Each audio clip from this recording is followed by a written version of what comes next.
What if I told you the first ever serial killer in the United States and most prolific in history killed upward of 200 people and you've never heard of him?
So we're talking about a guy by the name of H. Holmes. His original name was Herman Webster Mudgett. Was born in 1861, and he lived till 1896.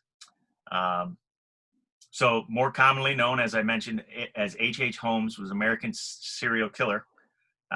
Confessed to 27 murders, but they could only plausibly confirm 9. And he's actually thought to have killed upwards of 200 people. Yeah.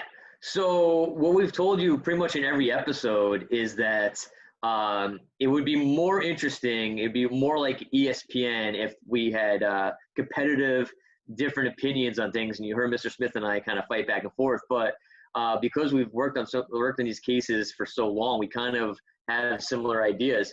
This one, I think you guys are going to enjoy because we do have a little bit different opinions on H. Holmes. So we're going to get into sort of who he is and then what evidence we do have. Now, reason why he might be the most prolific serial killer in history, not just in the U.S., but like in the world, is because of the time period. You heard Mr. Smith mention in the beginning, like this happened in the late 1800s. You didn't have video. You didn't have great forensic evidence. Like forensic evidence is just kind of like starting to, get pieced together and stuff and become a usable tool. So this guy was able to do what he did, and he moved around a lot. So if the fuzz started getting on his trail, he would just pick up and move.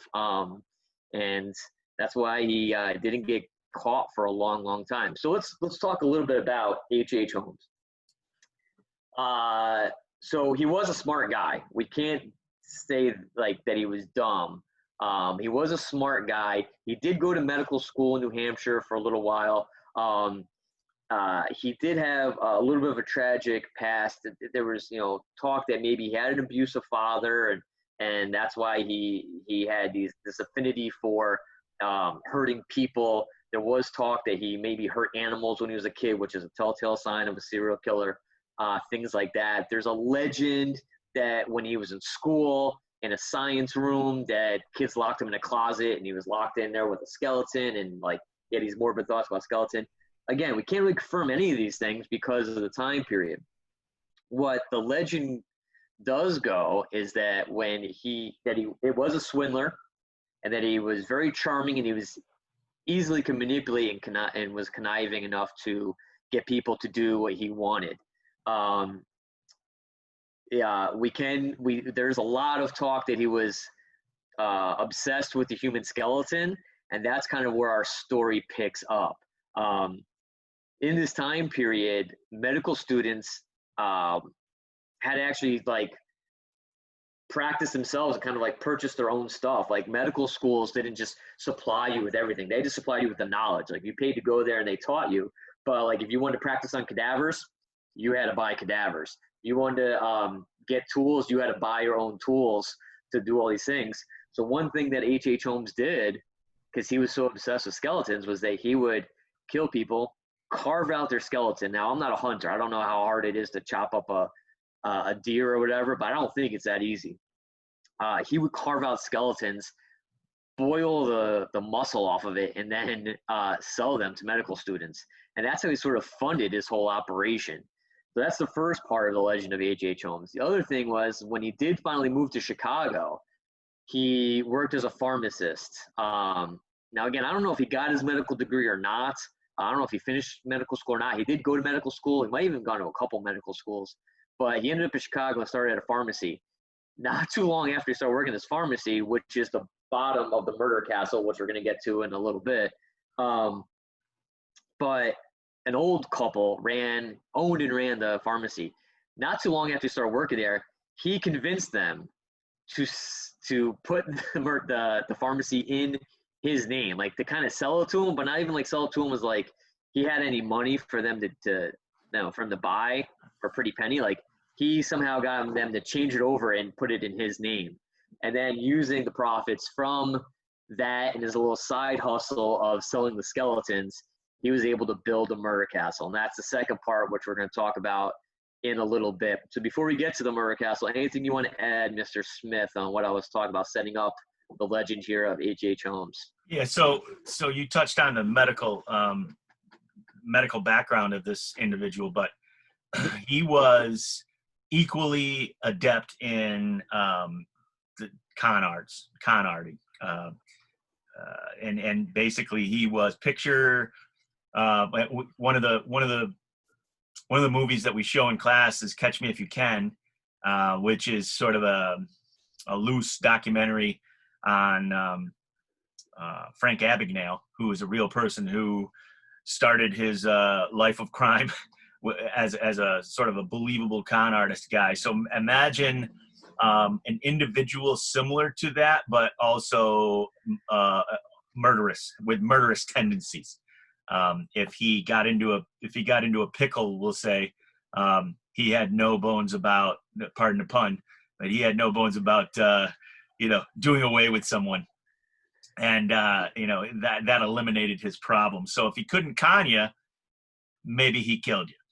But he was very good at being a con artist, as well as a skilled medical dissection. Skilled in medical dissection, we'll say. Yeah. So on top of being a forger and doing all kinds of fraud, and we'll get to at the very end where we'll talk about how he finally got caught, and that was with some fraud there. But he also was a little bit of a philanderer, and that's what brings us to the murder castle. So he was married, and he that was almost like a facade, so he looked like a normal person. Again, so he owned this pharmacy, he was married, seemed totally normal. Again, was very charming, was easy to talk to, pretty good-looking guy for the time. He always dressed up at all times too, so people thought like he had money, even though maybe he didn't, and things like that. So people would talk to him and come up to him. And the thing was, he would prey on young women.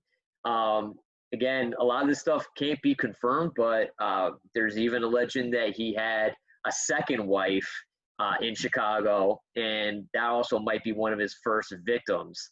Chicago, World's Fair. Chicago needed like lots of hotels for World's Fair because people were coming in and stuff like that. So H.H. Holmes looked at this to be an opportunity, and he built, with both his revenue from the pharmacy and his little side hustle, he built a hotel. And you see it behind us. We got pictures of the inside there with Mr. Smith. You see the outside exterior. That is the actual murder castle. It didn't have a lot of rooms, but it was a hotel that people could come and stay at.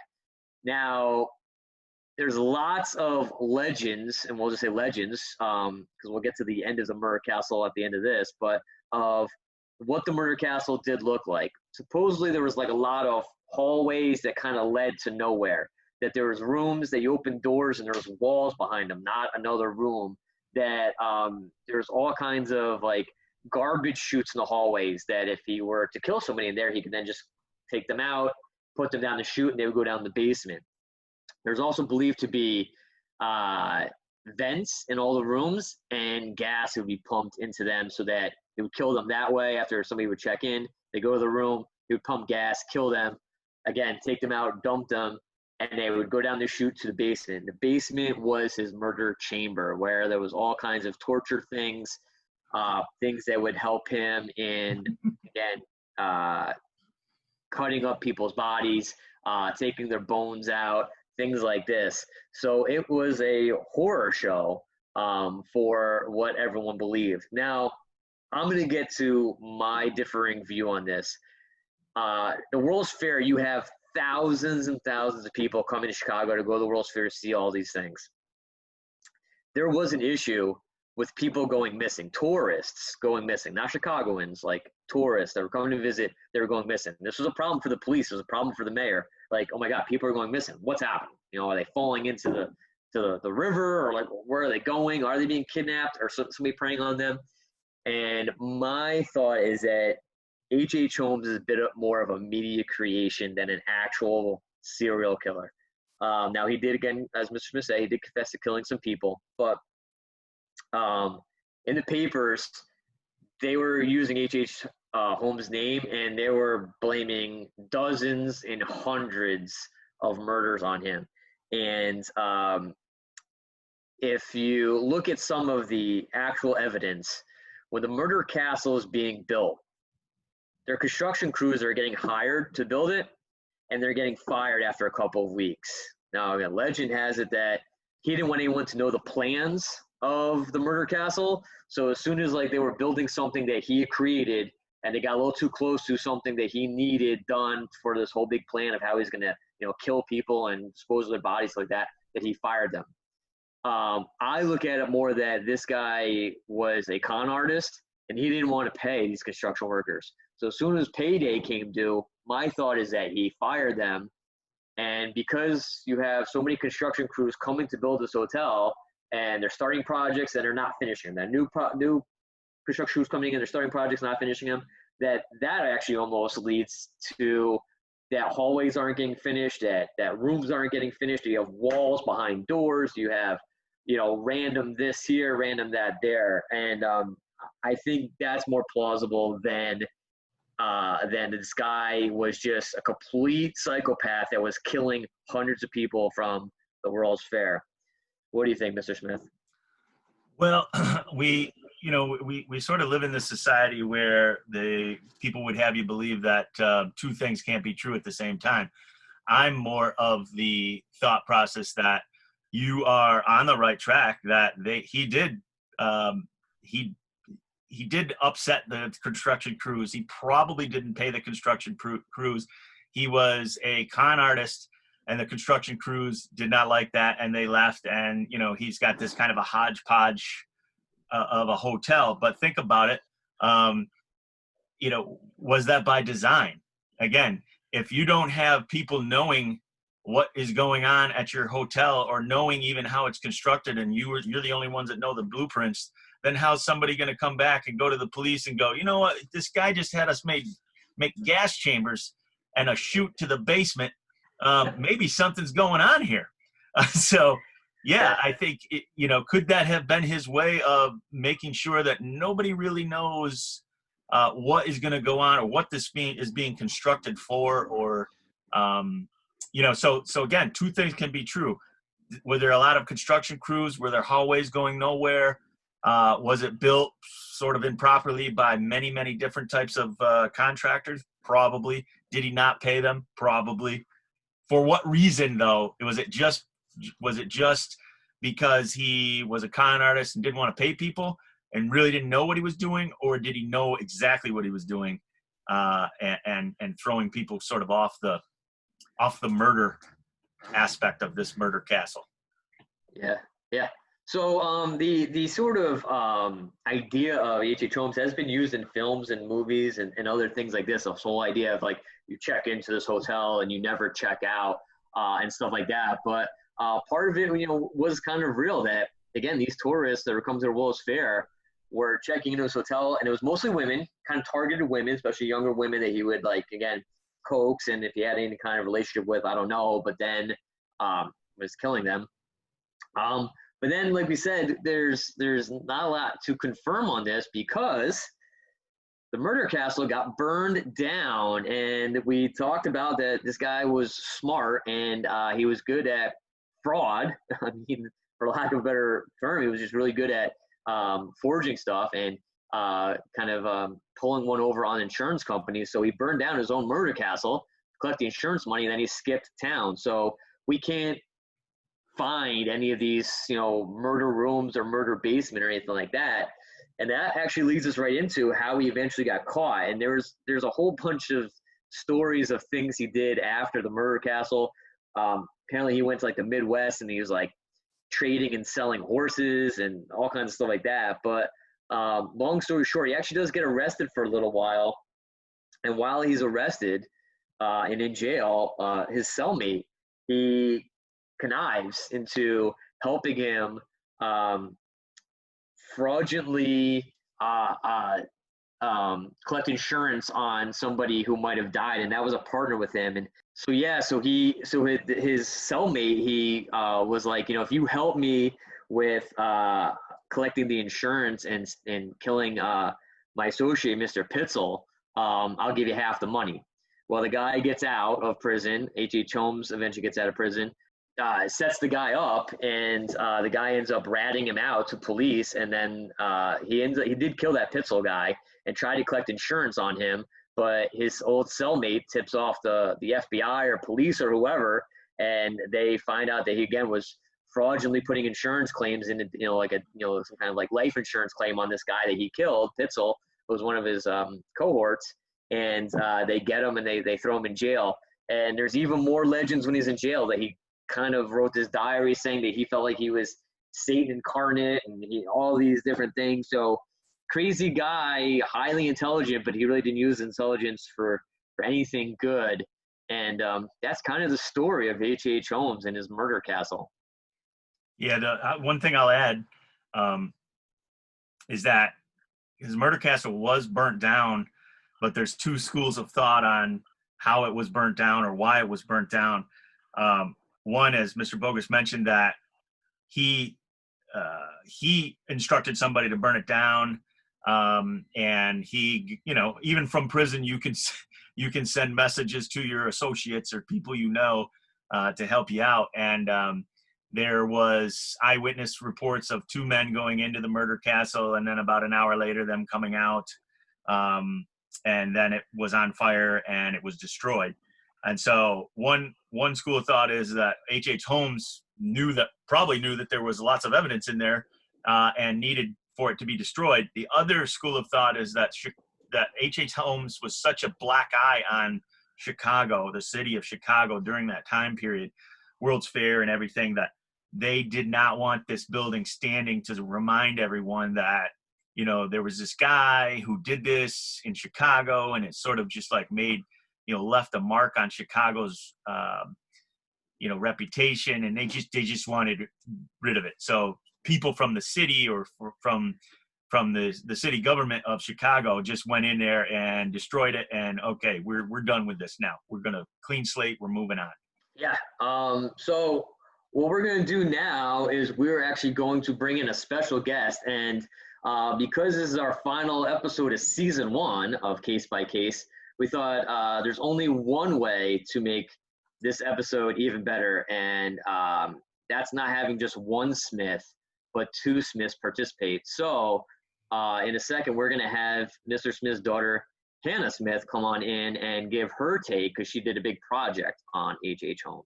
So here is Mr. Smith's daughter, Hannah Smith, and she did a project for one of her classes in college on H.H. Holmes. So we thought, why don't we get an expert on the person we're doing for our episode here of Case by Case. So Hannah, do you want to just do a little overview of what you have in your essay or your project, and then we'll kind of ask you some specific questions?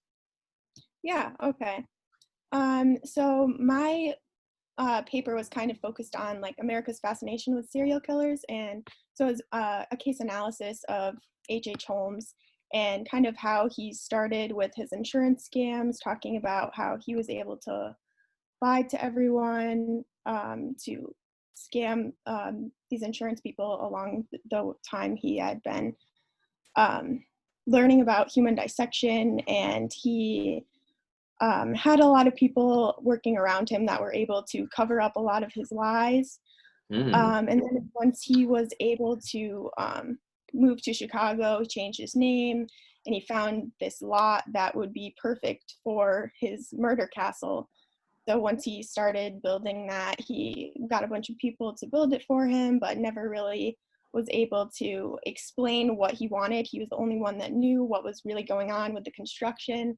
Then after the construction had finished, he refused to pay all the people that had worked with him. And it was really just a big mess of confusion on what he was doing. He was a mysterious man.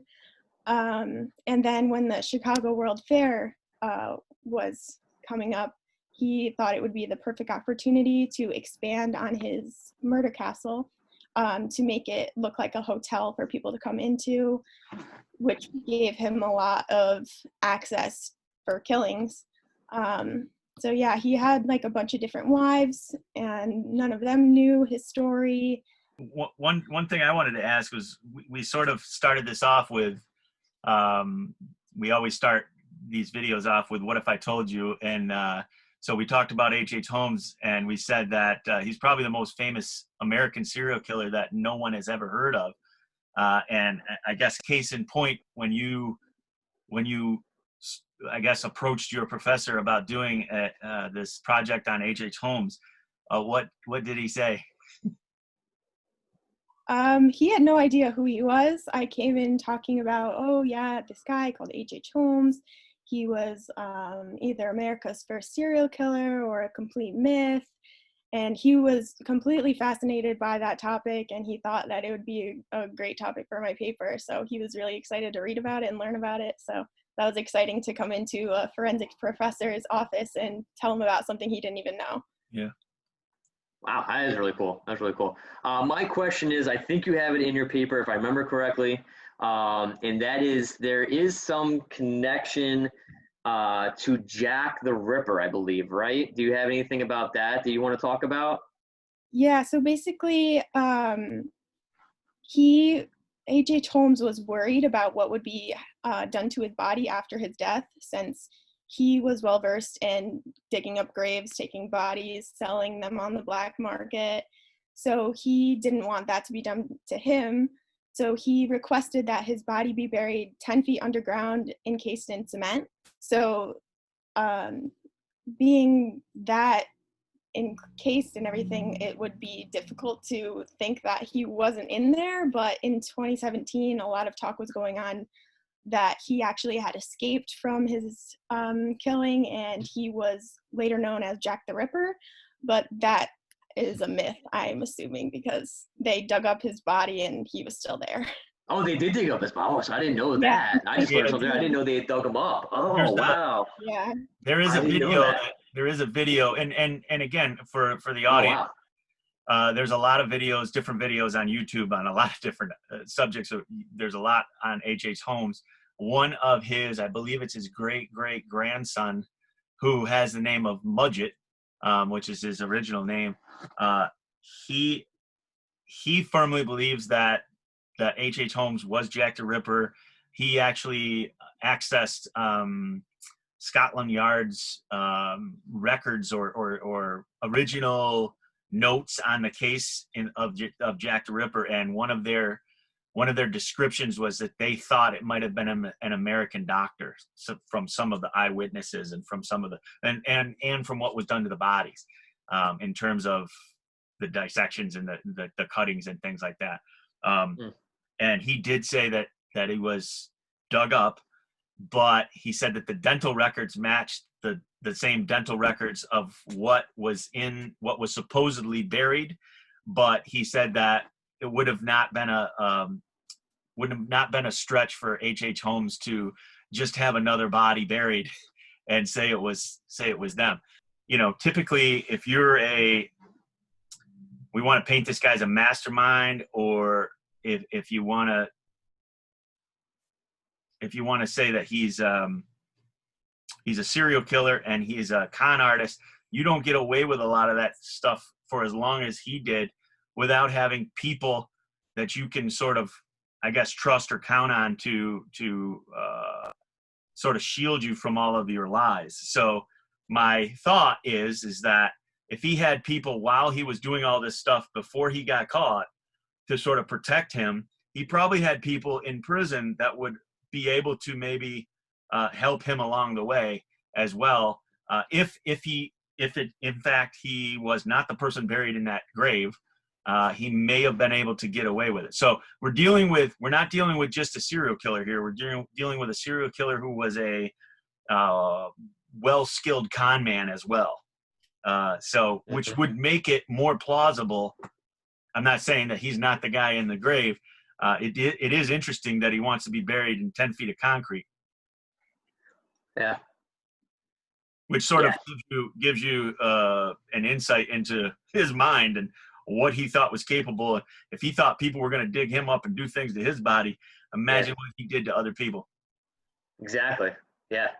So, I mean, yeah, just for him making those requests, it kind of lends some credibility to that he was digging up bodies or killing people and cutting out their skeletons because he didn't want that to happen to him, you know? And part of the reason how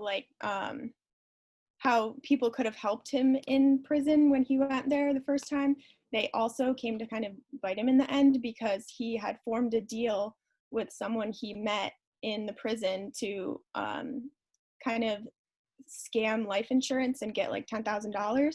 So he wanted to fake his own death, and he met with this guy who he promised would get $500 for helping him with this scam. And then once he never got the $500, he told the police, like, hey, look, this guy was scamming people. So that made them want to watch him more closely. Yeah, I mean, he's a fascinating person, and like we all kind of talked about throughout this, like no one really has heard of him before, but when you start following his story, it's really fascinating. So we usually get into our opinions, what we think, and in the very beginning, I sort of teased out that Mr. Smith and I have different opinions. We're going to have Hannah here too to give her opinion on it. So I kind of already said that I think because Chicago had a problem with people going missing, that H.H. Holmes, because people were checking into his hotel and then not checking out, that they sort of either linked it together and they're like, oh gosh, this guy is really doing it, or they sort of felt like, hey, listen, we need to blame somebody here. So we're going to sell more papers if we say it's H.H. Holmes. And because he was a smart guy and he was such a good con artist along the way, when he started seeing his name pop up in papers, he realized he was going to get caught. So he just, again, skipped town. And whether he burned down his murder castle or somebody else did, he skipped town before he could get caught in that regard.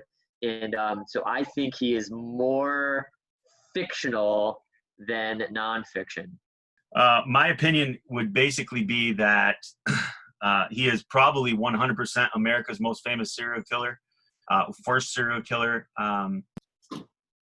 and that he probably killed way more people than is documented or than he even confessed to. And Mr. Bogus kind of said, he was a great con man, but wouldn't that be the ultimate con of making people think that you didn't do all these things? And at the end of it all, even in death, you weren't that guy, you weren't that terrible guy, but yet you did all those things.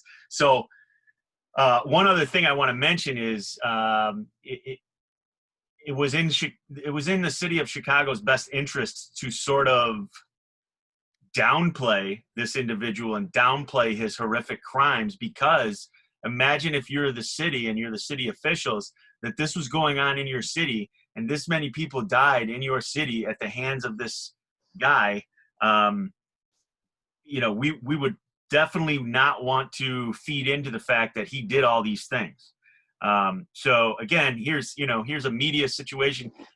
On one hand, Mr. Bogus is saying that the media created this guy, but on the other hand, you can say that maybe the city of Chicago and the media at that time, it behooved them to make him look like he didn't do all those things. It was, it's not that bad. It wasn't that kind. It wasn't as bad as people think, because once again, it would have sort of been on, the blood would have been on also the city of Chicago's hands, because how do you not know this is going on? Why didn't you stop this? So I would say, this is one of those rare cases where I'm going to have a little different opinion than Mr. Bogus. Hannah, your turn. All right.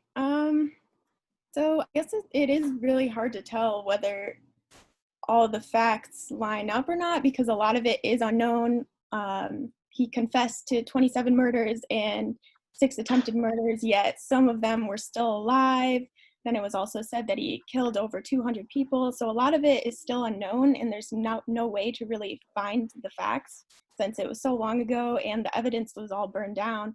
So I think that he did, like the insurance scams, definitely he was able to do. But yeah, it's hard to tell really what he had done, because they had tried saying from the beginning that he had like serial killer tendencies, from like being tortured or torturing animals and being like abused by his father, but that was also never proven.